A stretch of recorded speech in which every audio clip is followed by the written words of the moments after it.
ಉಪ್ಪಿನಲ್ಲಿ ನೀರಿನ ಅಂಶ ಇರುವುದರಿಂದ ಉಪ್ಪನ್ನು ಹುರಿದುಕೊಳ್ಳಬೇಕು. ತುಂಬ ದಿನದ ತನಕ ಇಡಬಹುದು ನಾವು. ಈಗ ನೀವೇನು ಮಾಡ್ತಾ ಇದ್ದೀರಿ? ಈಗ ನಾವು ಬಿಂಬಳಕಾಯಿ ಹಿಂಡಿ, ಇದು ಒಂದು ಪುರಾತನವಾದ ನೋಡಿ, ಇದು ಬೆಂಬಲಕಾಯಿ ತುಂಬ ಹುಳಿ ಇರುತ್ತದೆ.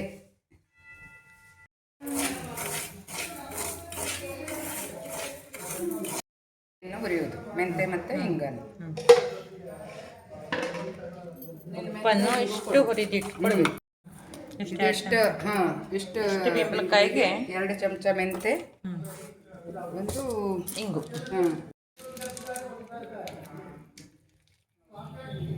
ಇಂಗಿನ ರುಚಿ ತುಂಬ ಇಷ್ಟ ಆಗುತ್ತದೆ ಬೆಂಬಲಿಗೆ, ಹಾಗಾಗಿ ಇಂಗಿನ ಪರಿಮಳ.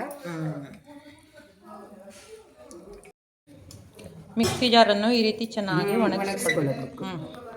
ಆಮೇಲೆ ಚೆನ್ನಾಗಿ ಒರೆಸಿ ಇಟ್ಟ ನೀರಿನ ಅಂಶ ಇರಬಾರ್ದು. ಚೆನ್ನಾಗಿ ಒರೆಸಿದ ಬೆಂಬುಲಿ, ಅದರ ಮೇಲೆ ಚೆನ್ನಾಗಿ ಹುರಿದ ಉಪ್ಪು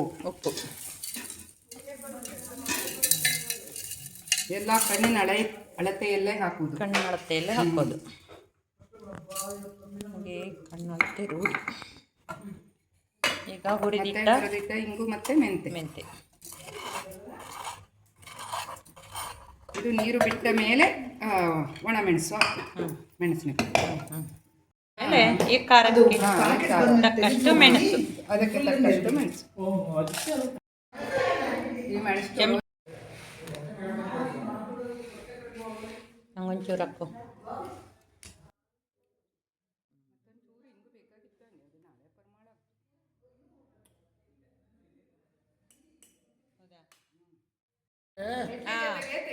ಹಿಂಡಿ ಮತ್ತೆ